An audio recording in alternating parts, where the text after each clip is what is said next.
Muito bem, meus amigos, vamos lá então. Seguimos aqui com o André Luiz, no nosso livro E a Vida Continua. Nós estamos no capítulo número 20, Trama Desvendada. Nós tivemos no nosso encontro anterior o capítulo 19, Revisões da Vida, quando nós vimos então a revelação, né, de que Vera, que era então ali namorada, né, Vera Celina, namorada de Caio, era filha de Ernesto. E ficando chocado, né, porque via que Evelina sofria tanto durante a sua encarnação naquele casamento, quando o marido então tinha uma relação paralela. Bom dia, Fabi. Tinha uma relação paralela e via que exatamente ali, né, a causa, né, desse sofrimento era exatamente a filha desse novo amigo. Ernesto com Evelina acompanharam o casal que saíam de casa, Caio e Vera, em direção ao litoral, para irem à casa de praia, né, que Fantini tinha adquirido para a família, e lá então ele encontraria com a esposa, Elisa. Chegando lá, nós vimos então a grande surpresa, depois de tudo aquilo que foi dito durante as conversações na viagem, né, falando sobre a indiferença por parte do Caio com relação a Evelina, a própria filha falando também da distância que o pai havia construído durante a sua vida, se dedicando muito mais, né, à vida material do que à relação com a família. A esposa Elisa, que na revelação daquela conversa, Vera tinha dito que a mãe mesmo tolerava o pai, enquanto que Ernesto criava aquela grande expectativa de encontrar os seus amores, né? Então foram ali duas situações, tanto para Evelina como para Ernesto, né? Duas situações de grandes frustrações, principalmente ali diante das expectativas que eles criaram para o reencontro depois desses 2 anos no plano espiritual. Bom dia, Mami. Aqui então o desfecho desse capítulo foi exatamente quando Ernesto chegou até a casa, foi até o quarto onde Elisa se encontrava deitada, mas percebia ali uma mulher bem diferente, né, psiquicamente diferente, a fisionomia diferente, fisicamente diferente, pelo desgaste que ela sofria, principalmente por causa de uma obsessão que ela sofria, né? E aqui nós temos uma nova personagem, deixa eu pegar aqui o nome dele, sei que o apelido dele era Dedé, né? Meu mesmo apelido também, mas o nome dele era Desidério, esses nomes difíceis, né? Bom dia, Ajuda.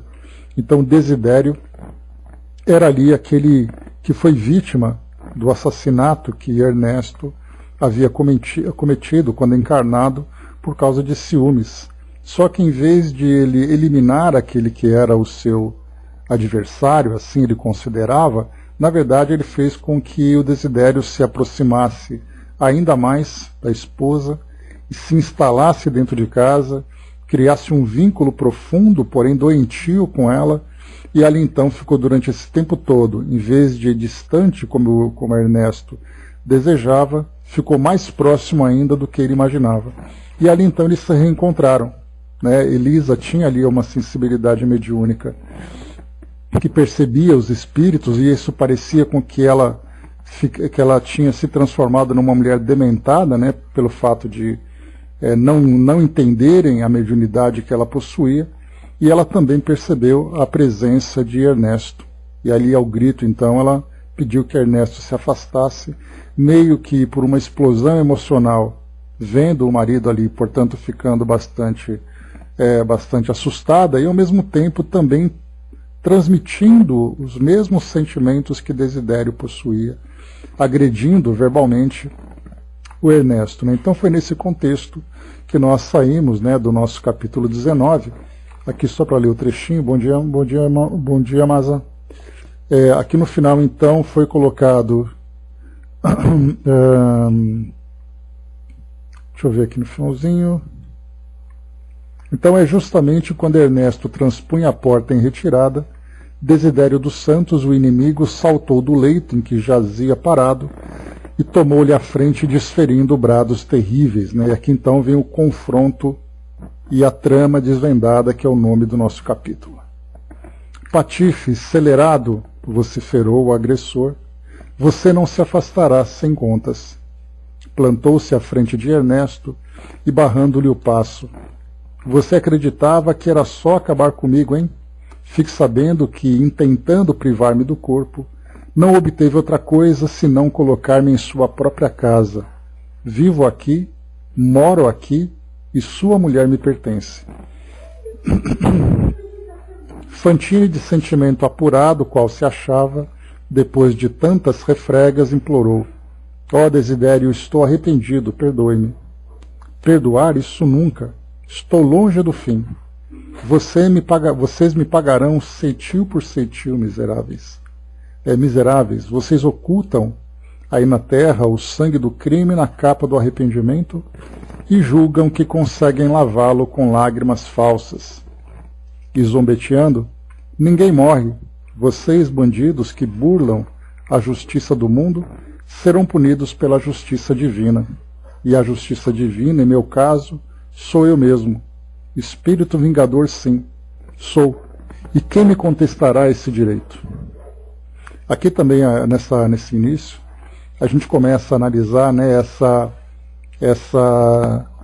esse sentimento trazido por esse espírito, se colocando como vingador, se colocando como aquele que faz justiça pelas próprias mãos, e mesmo falando sobre justiça divina e se colocando como sendo aquele que é o executor dessa justiça divina, nós podemos ver quantos e quantos são aqueles espíritos que desencarnam, trazendo esse tamanho ódio no coração, por ter sido vítima de algum tipo de ofensa, algum tipo de violação que sofreu, e ele então, mesmo pensando, né, que Deus vai fazer com que cada um responda pelos seus próprios atos, né, o sentimento de vingança ele acaba sendo enceguecedor, né, porque ele simplesmente deixa as pessoas ali completamente distantes de qualquer pensamento mais racionalizado, porque na verdade é uma explosão de emoções. Então ele quer se vingar, e aí então, em vez da ideia de perdoar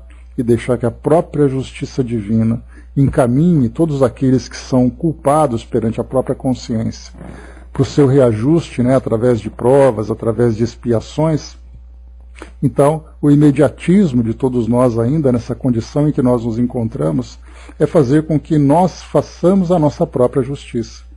E aí então nós, em vez de esperarmos que todos aprendam e nós sigamos o próprio caminho, nós agravamos ainda mais a nossa condição, porque o mal que o indivíduo faz, mesmo se acreditando, tendo esse direito de se vingar daquilo que sofreu, na verdade ele vai estreitando, vai apertando cada vez mais aquele nó que une, né, o algoz da sua vítima.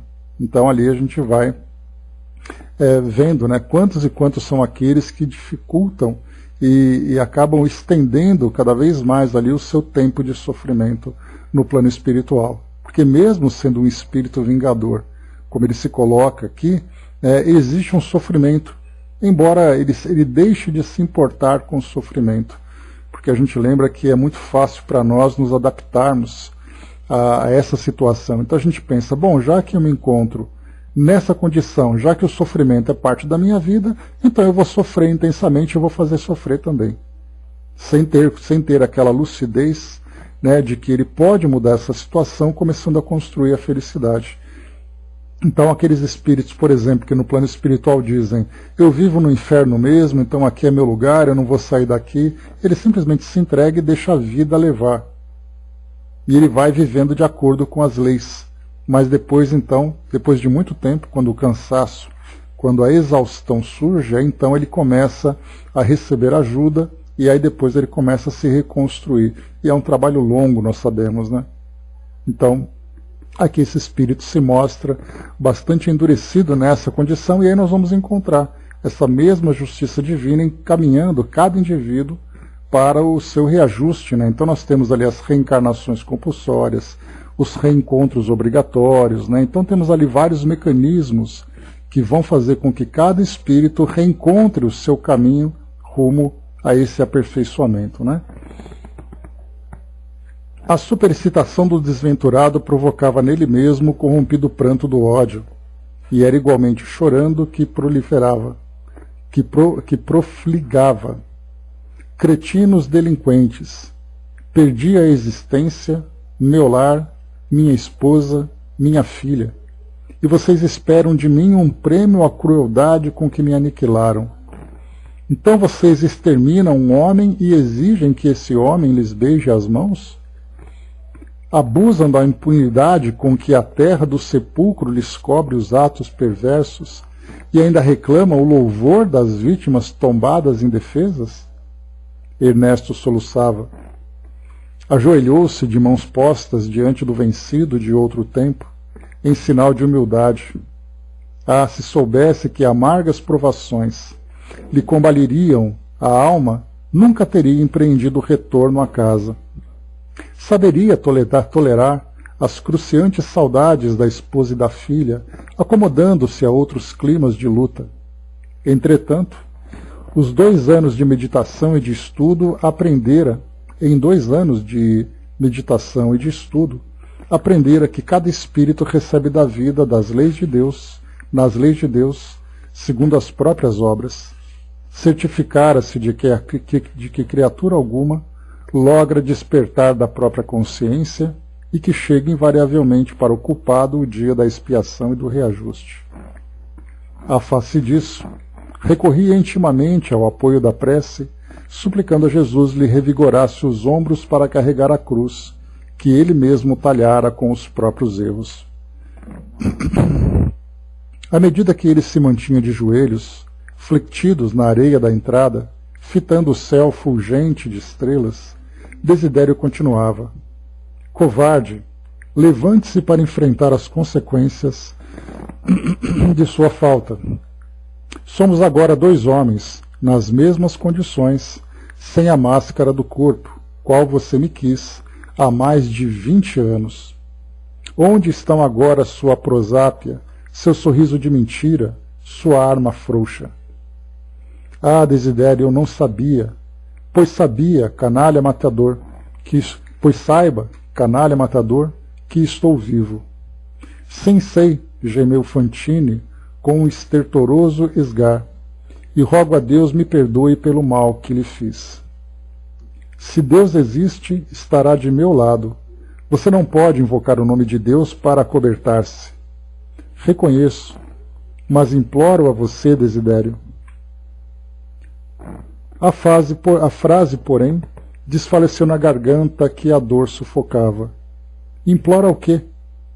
Perdoe-me pelo amor que você tem a Elisa e que Elisa lhe tem. Ignorava que minha esposa o amasse tanto. Sou réprobo, bem o sinto. Entretanto, fiz-me criminoso por muito amar a esposa que o céu me havia dado. O frio interlocutor pareceu comover-se diante daquele testemunho de abnegação e humildade, mas, retornando à dureza em que se caracterizava, por que não escolheu outro processo para remover-me do caminho? Adotando a violência, nada mais conseguiu senão atirar-me mais intensivamente para os braços de sua mulher. E enquanto você viveu nesta casa, após acreditar-me morto, partilhei sua mesa e sua vida. Você supunha surpreender-me com os olhos da imaginação na tela do remorso, mas via realmente a mim mesmo, Desidério dos Santos, com os olhos da mente no espelho da consciência. Hoje chamam-me os amigos sem corpo terrestre de espírito obsessor. Que mais posso ser? Sou quem sou, o homem ultrajado, o empreiteiro de minha própria vingança. Antes de continuarmos, a gente viu aqui também 20 anos no passado, quando esse crime aconteceu.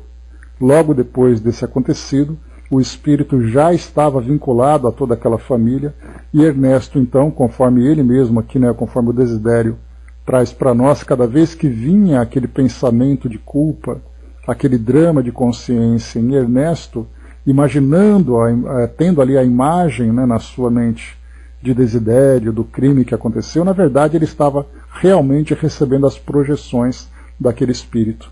E aí então, durante esse período todo, 20 anos, a gente pode aqui ter agora um entendimento do que causou em Elisa, né, tornando-se ali uma mulher completamente alheia, né, e dominada por esse espírito. Então são 20 anos de um processo intenso de obsessão. E mais uma vez, né, conforme nós colocamos para nós aqui, quando se fala em obsessão, né, um obsessor, um processo obsessivo, é sempre muito importante nós buscarmos nas raízes daquela palavra o seu significado. Obsessão é aquele que se encontra obcecado. Esse espírito se encontrava obcecado pela vingança, obcecado por aquela mulher, obcecado por aquele homem, pelo sentimento que o vinculava a ele. Por isso, então, ele se tornava tão cego a tudo aquilo que dizia respeito à vida nova que se desvendava diante dele, que era a vida espiritual. Nada mais importava a não ser aquela relação com aquele grupo familiar. Então, por isso, essa obsessão o tornava, então, um indivíduo obsessor. Assim como nós temos também, né, a própria auto-obsessão. Né? Mas nós vamos estudar, só para lembrarmos, que o próximo livro aqui de André Luiz, já fora, né, dessa série Vida no Mundo Espiritual, é exatamente o livro Desobsessão.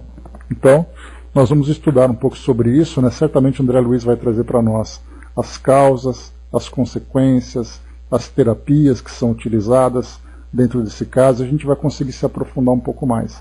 E acabando André Luiz, nós vamos entrar na série de Manuel Filomeno de Miranda, onde ele trata com muita profundidade exatamente as influências espirituais, os bastidores dos processos obsessivos, né, e todos também ali os recursos utilizados para acolher todos os espíritos envolvidos nesse processo. Bom dia, Brasil. Então, mais uma vez aqui, hoje chamam-me os amigos sem corpo terrestre de espírito obsessor. Que mais posso ser? Sou quem sou, o homem ultrajado, o empreiteiro de minha própria vingança.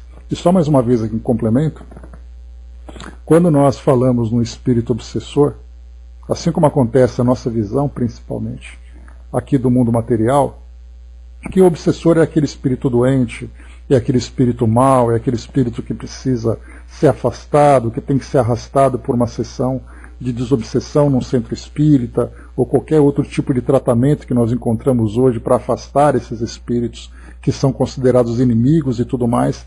Quando nós pensamos assim, nós acabamos desumanizando aquele espírito, porque nós rotulamos pelas intenções que ele tem naquele momento e pelas consequências das suas ações.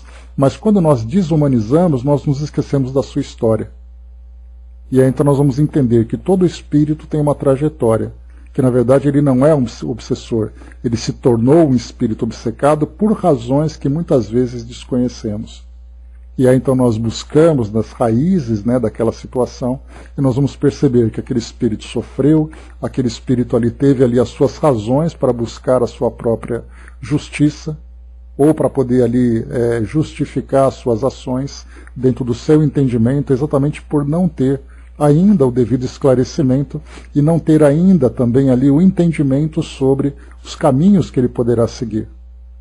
Então, exato, Braz, né? A gente fala bastante, né, sobre tudo isso que acontece dentro de um centro espírita, mas a gente vai lembrar que também em outras escolas, né, acabam também vendo esse espírito como um demônio. Né? São os demônios que fazem mal, exatamente por não percebermos, né, que todos são criaturas de Deus e todos têm a sua história. E mesmo que não se justifique a ação que ele faz em busca da sua própria vingança, pelo menos tem uma explicação do porquê ele ter vivenciado tudo aquilo. Então é muito importante a gente lembrar sempre, né, de falar de obsessor, nós não falamos de um ser à parte da criação. Nós falamos de uma criatura que muitas vezes reflete aquilo que nós já fomos no passado, que felizmente, graças ao bom Deus, não nos permite lembrar. Mas quantas vezes nós, no plano espiritual, passamos por situações semelhantes, buscando justiça diante das injustiças que nós sofremos pelas ações dos homens. Então a gente sempre vai perceber aqui que esse espírito se tornou esse obsessor por razões causadas pelo grupo com o qual ele se vinculava. A Angelina colocou ali também, né, ele precisa ser ajudado e amado, né, principalmente. Né, então, são sentimentos muito nobres, né, que nós ainda estamos aprendendo a desenvolver. Né. O Brás colocou, participei de alguma desobsessão, antes tive que conquistar a amizade do obsessor. A gente vai lembrar, Brás, a própria Dona Ivone, nos livros que nós estudamos dela, que ela contava sobre a experiência pessoal, a experiência particular dela, em que, quando ela conversava com o espírito, que era considerado um obsessor, o próprio espírito dizia, né, olha, eu não tenho nada a ver com você, meu problema é com ele. Isso mostra claramente que aquele espírito obsessor, né, existem certamente os espíritos perversos, né, que desejam o mal pelo mal. Mas quando nós falamos nesses processos obsessivos, nesses tipos de relações tão perturbadoras, né, é a relação entre os indivíduos fechados dentro daquele núcleo. E quando vem ali aquele indivíduo que vem, ou aquele médium, né, aquele trabalhador, aquele orientador que vem ajudar esse espírito, o primeiro passo é exatamente isso, né, a conquista da confiança para mostrar, olha, eu não sou seu inimigo. Né, então, assim, eu vou tentar te ajudar, vou tentar mediar essa relação. Porque, na verdade, ali, né, o esclarecedor, o orientador daquele trabalho mediúnico, ele é esse mediador. Ele vai tentar ali, né, criar uma situação menos problemática entre os indivíduos, mostrando que há outras opções. Então, esse é o grande trabalho. Né, tem até um colega que está fazendo um curso, está desenvolvendo um curso chamado Atendimento Fraterno para Desencarnados. É um outro nome que ele está dando para a desobsessão. E eu achei bem interessante essa proposta, né? Não conheço o conteúdo, mas a ideia de você trabalhar com atendimento fraterno àquele espírito que se encontra, né, tão desequilibrado naquele momento, é uma proposta muito generosa. Né, de você perceber que você já não trata mais o espírito obsessor como aquele maluco maldoso, né, que quer prejudicar todo mundo. É simplesmente aquele espírito que precisa de ajuda. Né, e mais uma vez, como todos nós precisamos um dia, com toda certeza. Né? E eu falo com toda certeza, com convicção, porque do contrário nós não estaríamos aqui no mundo de provas e expiações. Então nós também já tivemos os nossos momentos. Né? Mas vamos lá, Ernesto, então, ó Deus de misericórdia, sou o culpado, o único responsável. Nesse trecho do diálogo, o amargurado perseguidor desferiu ruidosa gargalhada e refutou. Não, você não é o único. Você fez a ideia e o modelo do crime que me arredou da existência física. Mas o verdadeiro homicida, aquele que se valeu da sua maldade para destruir-me, foi outro. Ignoram a razão, mas tem o destino entre verdugos. Você disparou o tiro contra mim, no intuito de afastar-me da sua esposa, e Amâncio, aquele canalha, observando que você errara o alvo, aproveitou a ocasião a fim de eliminar-me e apossar-me da minha esposa. Amigos tenebrosos, companheiros satânicos, quem os reuniu naquela terrível manhã, à feição de dois monstros para liquidarem comigo? Então, olha só que interessante também, né? Antes o Dudu colocou, né? Mas o trabalho mediúnico tem esse propósito, né? Com o espírito que chega ao trabalho. Sim, é importante, né? Quando a gente fala sobre isso, Dudu, eu comentei assim que num trabalho mediúnico, né? Aqueles que participam dessa tarefa tem entendimento do que acontece, né? Mas quando nós percebemos aquelas pessoas que estão fora da tarefa, o espírito obsessor é o mal desencarnado. Né? Então aqueles que fazem o trabalho, que têm o bom esclarecimento, compreendem a condição desse espírito. Mas culturalmente esses espíritos são sempre rotulados como espíritos maldosos que precisam simplesmente ser afastados. E aí nós vamos encontrar um paralelo, por exemplo, dentro da nossa própria sociedade. O que nós fazemos com os criminosos da sociedade? Nós encarceramos, jogamos numa cadeia, esquecemos daquela pessoa e queremos que ela desapareça. Mas ninguém pergunta, mas por que ele se tornou assim? Por quais caminhos, né, ele acabou trilhando para se tornar aquela pessoa, trazendo ali aqueles vícios, desenvolvendo aquelas tendências, sofrendo aquelas influências? E o que ele poderá fazer para poder ser ajudado? Porque aí todo mundo tem pena do desencarnado sofredor quando ele vai numa reunião mediúnica. Mas quando ele estava encarnado como um criminoso, ninguém tinha pena dele. Então, na verdade, é o mesmo espírito, ele só estava em condições diferentes. Então, olha só quantos temas são importantes para que nós reflitamos, né? E esse é o processo filosófico que a doutrina espírita nos mostra, né? Que aquele espírito sofredor desencarnado, ele também era um espírito sofredor encarnado, mas ninguém dava intenção para ele. Então, aquele que se encontra na rua, né? Aquele que hoje é um traficante, aquele que hoje é um criminoso, aquele que hoje é uma pessoa, aqueles são daqueles invisíveis da nossa sociedade, quando ele desencarna, ele recebe atenção, mas quando ele está encarnado, ninguém presta atenção. E é o mesmo. Então, na verdade, nós vamos aprendendo com o passar do tempo a olhar as pessoas como espíritos, independente da sua condição.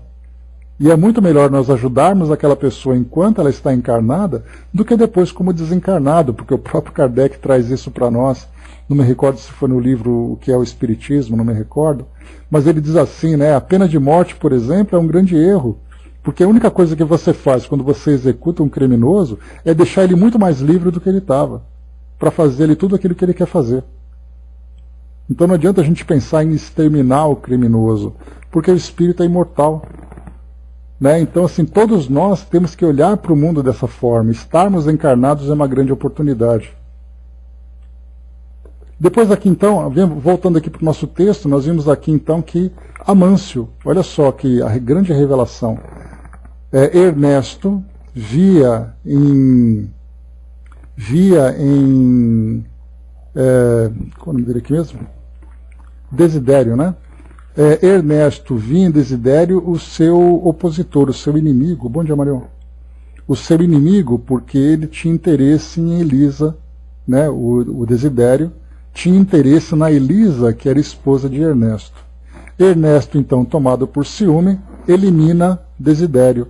Só que, na verdade, o Ernesto estava sendo influenciado por outro espírito que estava numa relação com a esposa desse Desidério. Então ali existe ali uma relação, né, triângulos amorosos que vão se aproximando. E aí então Ernesto, mesmo tendo ali, né, a sua motivação, essa motivação acabou sendo potencializada por essa influência espiritual. Então nós já encontramos ali quem é, na visão pelo menos de Desidério, quem é o verdadeiro responsável por tudo isso. E ele não sabe por quê, ele colocou ignora a razão, mas tem o destino entre verdugos, ele não sabe por quê. Se encontra ali, né, no meio daqueles que são ali, né, os seus vilões, né. Depois colocou, né, Amâncio, observando que você errara o alvo, aproveitou a ocasião a fim de eliminar-me e apossar-me da minha esposa.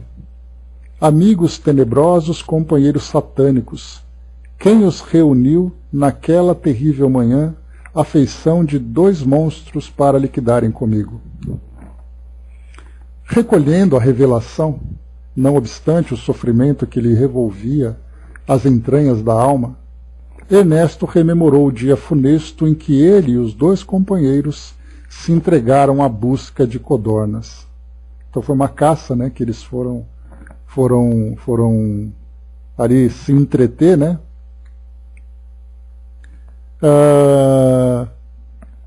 Desidério, alegre e confiante. Amâncio, preocupado com os 2 cães especializados na descoberta e no levantamento das presas, e ele, Fantine, ensimesmado, arquitetando o delito. Recordou que Amâncio se esmerava em conduzir os cachorros, absolutamente entretido com os possíveis resultados da empresa.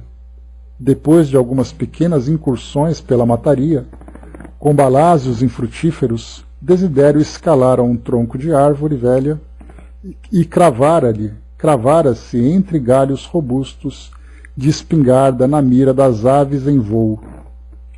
Amâncio, de um lado, e ele, Ernesto, de outro, com reduzidas distâncias entre si. Ao ver Desidério sondando atentamente um dos pássaros, que planava ainda longe, disparara contra ele e recuara espavorido a ocultar-se no mundo verde, esperando os efeitos do gesto infeliz. Então aqui Amâncio, nesse caso, né, só para pegar aqui a história.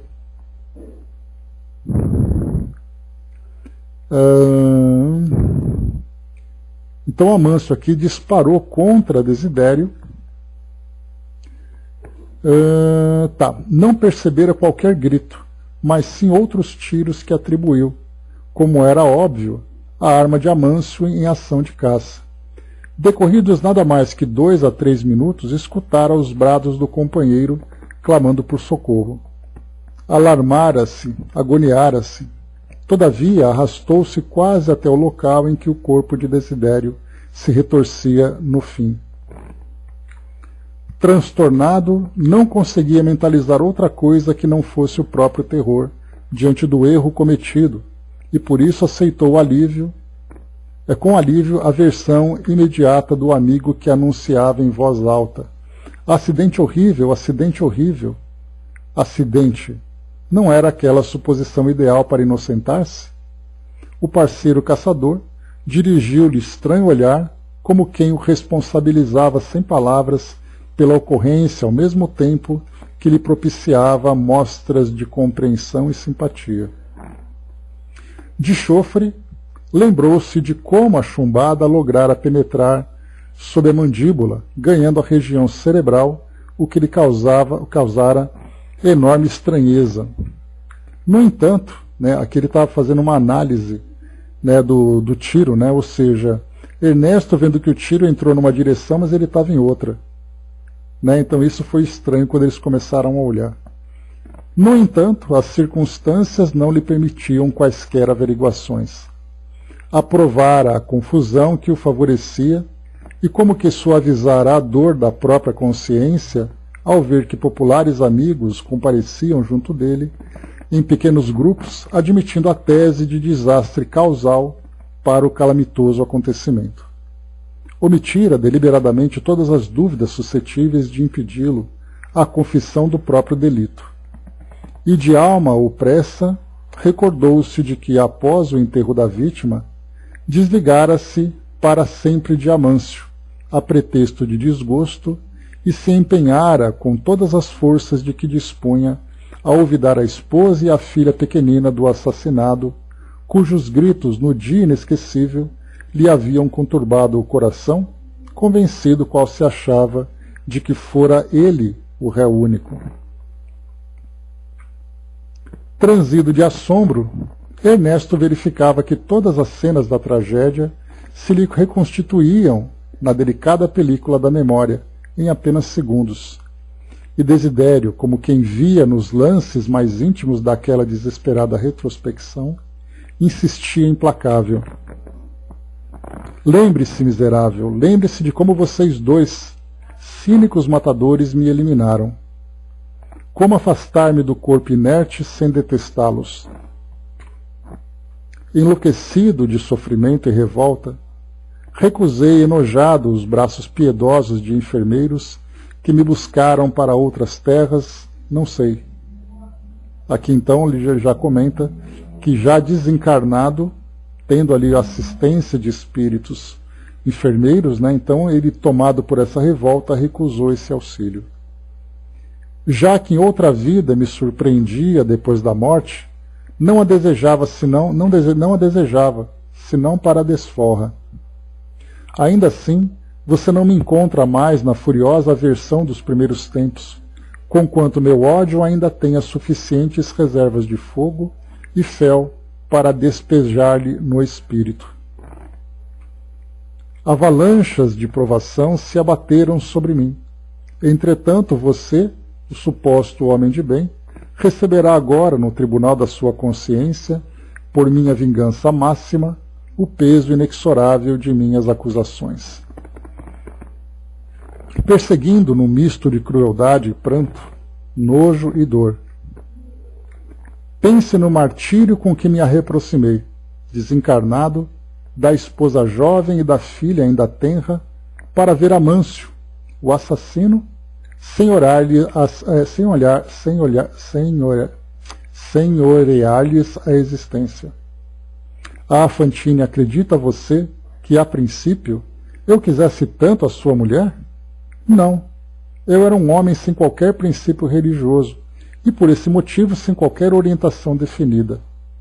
Possuía uma esposa e uma filha que adorava e punha meus olhos sobre Elisa à maneira de um tolo entusiasmado por ver-se distinguido pelas atenções de tão devotada e distinta mulher. Contudo, ao invés de uma palavra franca de companheiro, capaz de me impor-me no lugar justo, você, ralado de ciúme, tentou abater-me com a limalha do campo. Com isso, você, Ernesto, me transfigurou numa fera sem jaula dos ossos. Sem a jaula dos ossos. Abominando o invasor do meu lar, pois Amâncio deu-se pressa em desposar Brígida, a moça que eu deixara viúva, e inexperiente, eu sentia em meu antigo refúgio caseiro a presença de um inferno que me expulsava. Batido à maneira de um cão escorraçado, e sem dono, sem a companheira que me retirou da lembrança e a filha que devia beijar meu algoz por segundo pai, vagueei pelas estradas de ninguém, entre as maltas das trevas, até que me instalei definitivamente ao pé de Elisa, sua mulher, cuja silenciosa ternura me chamava insistentemente.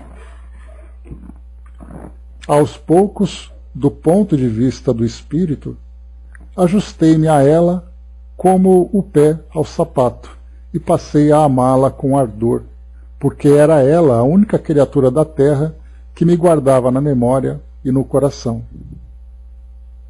Ante a pausa de desidério que se impunha a curto silêncio para repouso, Ernesto quis implorar piedade, mas não pôde. O verbo esmorecera-lhe na garganta, asfixiada de desespero, enquanto lhe tremiam todas as fibras da alma, qual condenado ouvindo o próprio libelo, sem possibilidade de qualquer defensiva. O adversário refizera-se e investia. Tudo isso por quê? Porque o remorso deformou a sua vida mental de homem. Você, desde a empreitada ominosa em que perdi meu corpo, andou buscando insistentemente uma fuga impossível. Mergulhou o espírito em negócios e rendas, compromissos e corretagens, viajando e viajando sem procurar saber se a esposa e sua própria filha eram almas necessitadas de assistência e carinho. Então, lembrando que 20 anos, vamos colocar 18 anos, porque ele desencarnou há 2 anos. Nesses 18 anos, então, conforme Desidério traz para nós, Ernesto, então, se dedicou, tomado por essa culpa, a ocupar a mente com muito trabalho, com viagens e tudo mais. Então, se por um lado ele buscava uma fuga, por outro lado ele fugia da própria família. Tudo isso fez de minha afeição por Elisa mais que afeição terrestre. Obsessor, sou, mas sou também servidor incondicional de quem leva seu nome e aguentou sua frieza de coração. Aprendi com sua mulher a paciência e o silêncio para esperar e esperar. Você soube algum dia das enfermidades que a sua filha de sua filha na infância? Conheceu as duras tentações nos dias primeiros da juventude? Sabe que rapazes insensíveis lhe abusaram da confiança? Por acaso enxergou alguma vez as lágrimas ardentes que lhe queimaram o rosto depois dos pontapés daqueles mesmos jovens desalmados que lhe prometiam lealdade e ternura? Ah, Fantine, você nunca desceu a faixa de suplícios do seu mundo doméstico, mas eu sei que calvários foram transpostos pela mulher que envelheceu gemendo e pela outra que se desenvolveu chorando. A que títulos retornou a essa casa? Colher um amor que não plantou? Pedir contas? Aqui então, né, a gente vê a tortura emocional, né, a tortura moral que o Desidério realizava contra o próprio Ernesto, né? Porque muito mais, né, é muito mais fácil você atacar com ódio do que você lembrar os seus próprios erros. Porque aqui ele começa a lembrar, né, de tudo aquilo que para ele, aquelas duas pessoas que eram ali, né, estavam presentes no coração, porque ele tinha tanto amor, tanta ternura, né, que assim ele dizia, antes de retornar para visitar a família, e agora então o Desidério começa, vamos dizer assim, a jogar na cara dele tudo aquilo que ele deixou de fazer por aquelas duas que ele dizia que amava tanto. Então, quer dizer, é uma tortura assim de, né, se você tem a dor física e tem a dor moral, né? Então a dor física, que seria uma agressão, entre aspas, corpo a corpo, entre Desidério e Ernesto, era uma coisa. Agora, quando você joga essas verdades, aí então você atinge o coração. Aí acaba sendo muito mais dolorido. Ernesto, quebrado de aflição ante o libelo doloroso, conseguiu balbuciar: ó, Desidério, compreendo agora, perdoe-me. O antagonista, cada vez mais excitado pelo martírio moral que patenteava em cada frase, retomou o ímpeto. Padeci por sua filha e pela outra, a pequenina que a morte me constrangera a largar. E laqueada na boa-fé pelo patife que lhe observara a atenção, Brígida concordou em descartar-se de nossa filhinha, situando-a muito cedo em estabelecimentos de ensino, onde, se é verdade que recebeu educação esmerada, curtiu a falta dos pais, qual se fosse enjeitada no berço. O que sofri, Fantine, o que sofri. Entretanto, minhas agonias não pararam nesses cuidados. Minha infortunada filha, que cresceu triste e moralmente quase desamparada, à míngua da assistência paternal que você e Amâncio lhe furtaram, encontrou a morte há precisamente 2 anos. Então aqui ele vai continuar, bom dia soldado, ele vai continuar aqui. Então a gente começa, né, a buscar, né, como eu coloquei para vocês, né, nas raízes dessa tortura moral que o Desidério sofreu para se transformar nesse obsessor. Então a gente começa a voltar passo a passo naquele passado, para perceber então que não foi simplesmente a morte em si, né? Porque quando o indivíduo desencarna por uma violência, ele vai atrás daquele obsessor, daquele foi o seu assassino, o seu criminoso, para fazer ali a sua desforra. Mas a gente começa a perceber aqui que a desencarnação dele não foi simplesmente sair do mundo físico e ir para o mundo espiritual. Foi ver todas as consequências da sua saída. A gente teve algo muito parecido quando nós estudamos no Memórias de um Suicida, né, a história de Jerônimo, que ele tinha desencarnado como suicida, desejava visitar a família, que foi orientado a não fazer naquele momento, mas diante da sua insistência ele acabou sendo conduzido ali para aquela região do Porto, né? E ali então ele encontrou a filha sendo prostituída, a mulher sendo aliciadora da própria filha, o filho sendo um criminoso, todo aquele estado de desequilíbrio entre aquelas pessoas, tudo isso pela desencarnação dele. Pelo fato das pessoas, quando ele encarnado, terem ali valores desvirtuados, né? Valorizando muito mais a posição, valorizando muito mais o dinheiro, a posse, aquela coisa toda, e depois da desencarnação todo mundo é desamparado, cada um tendo que sobreviver do seu próprio jeito, de acordo com os seus próprios instintos.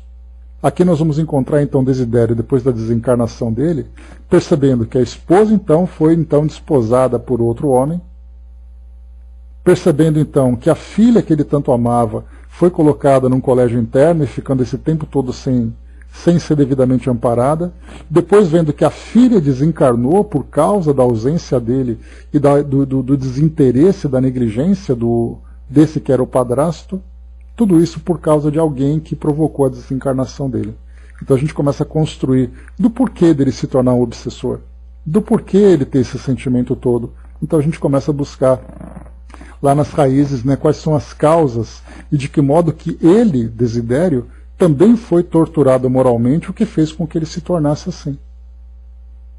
Vamos em frente. Impelida pelo padrasto, interessado em livrar-se da responsabilidade de tê-la em custódia, casou-se muito cedo com um celerado que lhe destruiu todos os sonhos. Então imagina um homem desencarnado, vendo a filha passando por tudo isso, como ele se sentia cada vez mais revoltado diante da impotência de ver a filha amada passando por tantas dores, né, durante a sua encarnação. Oh, como trabalhei para evitar-lhe a comunhão com esse homem covarde. Caminhava incessantemente entre os seus e os meus, esmagado de desespero, dedicando-me a conjurar a tragédia que afinal se consumou. Quando fui vê-la morta, junto de companheiros desencarnados tão sofredores e tão desvalidos quanto eu mesmo, ajoelhei-me diante do corpo imóvel que ainda lhe conservava o derradeiro sorriso e jurei que me vingaria dos 3 mascarados que a rodeavam. Amâncio, o matador, Brígida, a ingrata, e o detestado genro, cuja presença me enoja. Em lágrimas, roguei a Deus a graça de ver minha filha libertada do sofrimento físico, a felicidade de ouvir-lhe a voz. Entretanto, piedosos enfermeiros espirituais me informaram que ela fora conduzida a estâncias de repouso e que somente me será concedido reencontrá-la quando sanar as chagas de revolta que trago dentro de mim, como se me fosse possível apagar o incêndio de mágoas que me calcina a mente infeliz. Pobre filha, desposou um criminoso, qual se devesse compartilhar o meu destino de espírito extraviado. Oh, como extinguir as labaredas da inconformação que me devora! Impossível! Ernesto soluçava, dando a ideia de quem se propusesse desejar de uma só vez todo o fel que portava na alma ulcerada sobre o desditoso amigo. Desidério prosseguiu. Mas é preciso que você saiba ainda. Ao notar minha filha abatida e enferma pelos desgostos do lar, o marido lançou-se a novas aventuras e veio a conhecer Vera Celina, sua filha, de cuja afeição se apoderou. Então dominou-a, escravizou-a. Olha só agora a trama se apertando mais ainda, né? Porque nós vamos ver aqui que começa a apontar para Caio, né? Que ele era o homem que na primeira aventura, né, começou a se aproximar. E articulando o gesto expressivo com o dedo indicador, apontou para o interior da casa, acrescentando: este bandido está aí dentro. É Caio Serpa. Ah, Evelina, minha filha, minha filha. Começamos agora a perceber, né, que o pai de Evelina, Desidério, estava também envolvido em toda essa trama.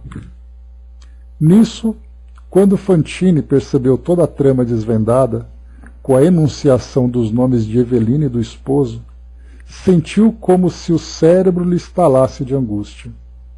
Deslocou-se de um salto e, embora suplicasse a bênção de Jesus e a proteção de Ribas, correu para o matagal próximo entre gritos dificilmente abafados e rojou-se no solo arenoso da ilha à maneira de um cão espancado, ganindo de dor. Então aqui, nesse capítulo 20, a gente começa então, né, a ver todos aqueles que estão envolvidos. Então Caio, né, se tornou ali quase que o centro de toda essa trama ali, né, depois desse tempo todo. A Miriam colocou, né, como uma escolha movida pelas paixões pode ser avassaladora impactando em muitas vidas, né? Todos estamos livres dessas escolhas, né? Então a gente vai vendo aqui que o livre-arbítrio, né? E o livre-arbítrio ele é para nós uma concessão divina. Todos nós temos esse livre-arbítrio, todos nós temos esse direito de fazer escolhas, mas junto com o livre-arbítrio, né? E não vem ali com letras miúdas, mas são letras garrafais, vem também ali responsabilidades. Só que para nós ainda, né, pelo fato de estarmos nesse estágio evolutivo ainda tão infantil, espiritualmente falando, nós vemos o livre-arbítrio como aquela liberdade que nós queremos ter, mas a responsabilidade como um peso que nós não queremos ter. Né? Então, por isso, a gente acaba vendo que nem sempre nós fazemos, né, as melhores escolhas, exatamente porque você agir é muito mais fácil, mas você colher ali depois, né, receber as consequências dessas escolhas já acaba sendo muito mais doloroso. Né? Então nós somos inconsequentes. E essa palavra inconsequente, compreendendo o seu verdadeiro sentido, traz exatamente isso para nós. Inconsequente é aquele que não pensa nas consequências. Né? Sim, né? Disciplina é liberdade, como sempre, né? A gente sempre reforça isso. Então, quanto maior a prudência, quanto maior a responsabilidade, quanto maior a afinidade que nós temos com as leis de Deus, maior é a liberdade que nós desfrutamos, e essa liberdade se reflete exatamente na consciência tranquila, se reflete exatamente ali, né, naquela paz de espírito que todos nós desejamos. Mas por não termos ainda esse cuidado, essa responsabilidade, as culpas se fazem muito presentes nas mentes de todos nós.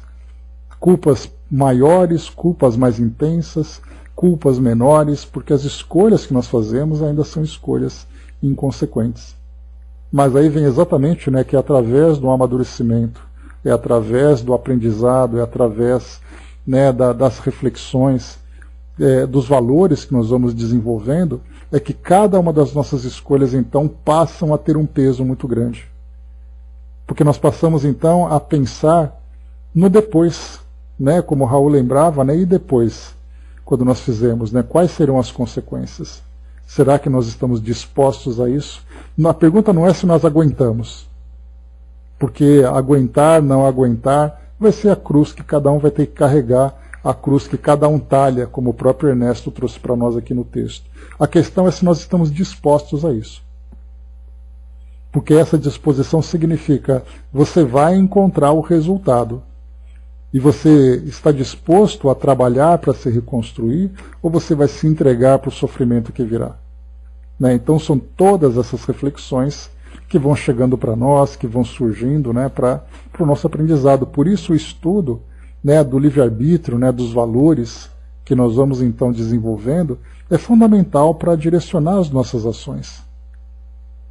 São elas que nos sustentam, né? Então esse entendimento vai fazendo com que as nossas escolhas hoje tragam para nós resultados no futuro. E nós vimos isso ontem, estudando, né, aquele nosso texto, a partir daquelas discussões calorosas, né, no nosso estudo, nosso último estudo, né, da Era do Espírito, falava exatamente isso, né, sobre o plantar, que é opcional, e depois a colheita, que é obrigatória. Então, se as nossas vidas, né, dependem disso, que é esse mecanismo de causa e efeito, para cada escolha que nós fazemos, nós temos uma consequência, lembrando sempre que nós, infelizmente, acabamos vendo tudo isso de uma forma negativa, né? Porque quando você fala em causa e efeito, a primeira coisa que você pensa é erro e castigo. E, na verdade, a gente tem que inverter essa polaridade, né, desse nosso entendimento para pensar em boas ações e colheita de felicidade. Porque é assim que a felicidade é colhida, é assim que a felicidade é construída para todos nós. A partir dessas melhores escolhas, a partir dessas escolhas bem direcionadas, quando nós entendemos o objetivo da nossa existência. Se nós não temos essa compreensão, qualquer escolha serve, porque aí nós vamos viver de uma forma pragmática. Ou seja, a gente vai vivendo de acordo com os nossos interesses do momento. Se eu quero alguma coisa, eu faço. Se eu não quero, eu não faço. Isso é pragmatismo. Mas quando nós estabelecemos objetivos que dizem respeito à nossa evolução, então eu faço escolha que precisa ser feita e faço sacrifícios mesmo que eu queira fazer mas eu tenho que me conter. Então eis o grande aprendizado para todos nós. Temos a nossa consciência desenvolvida para que nós tenhamos consciência tranquila. E para isso, essa tranquilidade ela deve ser construída a partir das escolhas que nós vamos desenvolvendo. Fabi trouxe para nós aqui uma mensagem. Muito obrigado, queridos amigos que vêm participar com a gente aqui do nosso trabalho. Diz assim a mensagem. Deixa eu só subir aqui um pouquinho. Vamos lá. Diz assim para nós. Espera um pouquinho. Pronto. Queridos amigos, bom dia. Bom dia. Luz e paz em cada coração. Quão intrincados são as relações humanas, que elas se estendem para além túmulo, formando um emaranhado que nos caberá desembaraçar para construirmos um bonito manto de amor e misericórdia. Não acreditemos que existam obsessores e obsediados sem que haja entre ambos algum liame, algum tipo de vínculo, reclamando entendimento amoroso, se de um ou de outro, embora melhor fosse se o entendimento partisse de ambos. Em ambos, porém, um aprendizado comum. Somos todos irmãos, crescendo e aprendendo, e esse aprendizado evolui quando procuramos curar em nossas almas as feridas que trazemos, quando procuramos ensinar a nós mesmos as lições que necessitamos. Não nos arvoremos, nunca, em médico dos outros, em professor dos outros, acreditando que somos capazes de fazer parar de sangrar ou de instruir com a força de palavras que nem sempre encontram eco em nossas ações. Cuidemos de exemplificar e vivenciar o que buscamos levar aos outros. Vejamos a história do nosso amigo aqui presente, antigo companheiro de estudos. Aqui então tem o depoimento de um amigo que está presente também, né? Vim aqui na condição de um obsessor, sim. Odiava porque me sentia prejudicado em meus planos. Aqui vocês estudavam, falando de compreensão e de amor. Confesso que até essa internet eu dava um jeito de derrubar, porque não queria ouvir, e nem que meu triste companheiro ouvisse. Não que eu não quisesse que ele aprendesse, mas porque as palavras que traziam aprendizado ao meu espírito culpado soavam como uma acusação das minhas faltas. Eu que queria vingar-me, ali estava, tendo as minhas ações colocadas em xeque. Um dia, porém, vocês rezaram, e pude ver as belezas mais lindas que nunca imaginei. Luzes caíam do céu, perfumadas e leves, retirando de nós dois o cinza que nos cobria e que trazia tanta dor. Então um amigo cheio de luz me estendeu a mão. Ele não me acusava, não. Eu era bem-vindo ao estudo, eu era bem-vindo àquela casa de tratamento e de paz. Eu era amado. E se eu, antigamente, não poderia compreender esse sentimento, sem novamente me acusar surda culpa, dessa vez suas palavras me viam à mente e eu lembrava, todos erram, nós também erramos. Todos somos dignos de amor. E então,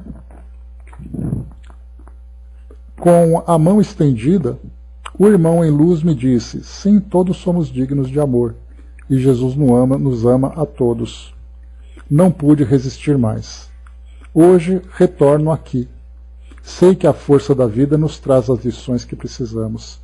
E feliz de quem se faz vigilante para não ser um instrumento do aprendizado do outro, a menos que, como vocês, nos ensinem com amor, amor que falam e vibram. Hoje agradeço novos rumos que me aguardam. Quero ser útil também e aprender a vibrar o amor que hoje já sei que existe em mim, em algum lugar que quero descobrir. Estou feliz e quero lhe dizer, sejam felizes, amigos. Sim, hoje chamo todos de amigos. E que bom sentir essa amizade em mim mesmo, que vocês nem saibam quem sou. Sejam felizes, é isso. E vocês já devem ser felizes, sim, porque estão buscando plantar coisas novas, e só por isso os colocam em condições muito melhor que a de muitos. Eu nunca plantei nada, agora preciso plantar, porque experimentei dos frutos doces dos meus esforços.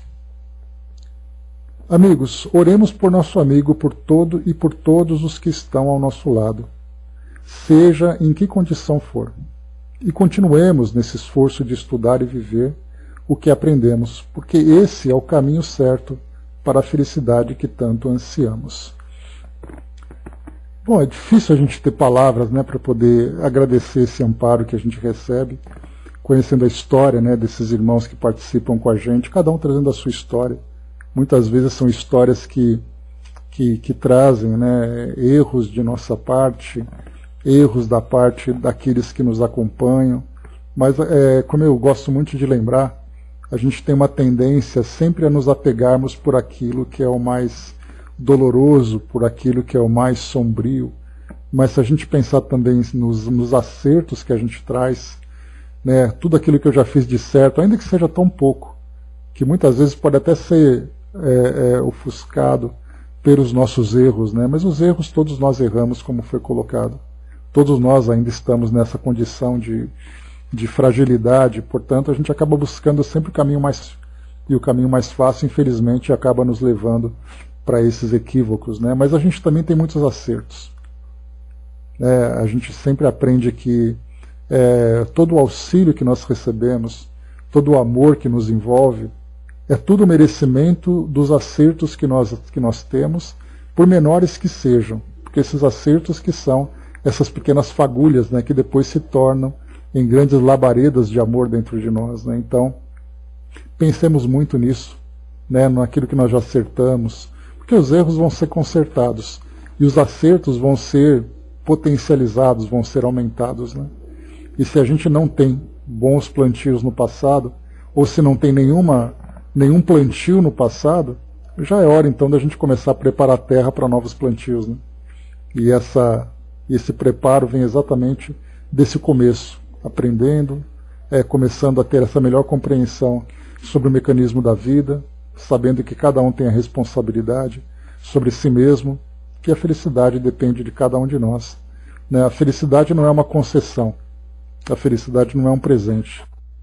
Na verdade, a felicidade é uma grande conquista, e essa conquista vem através de muito trabalho e de muito esforço, né? Então por isso a gente está trabalhando intensamente para isso, né? Ou pelo menos começa agora a trabalhar intensamente para isso.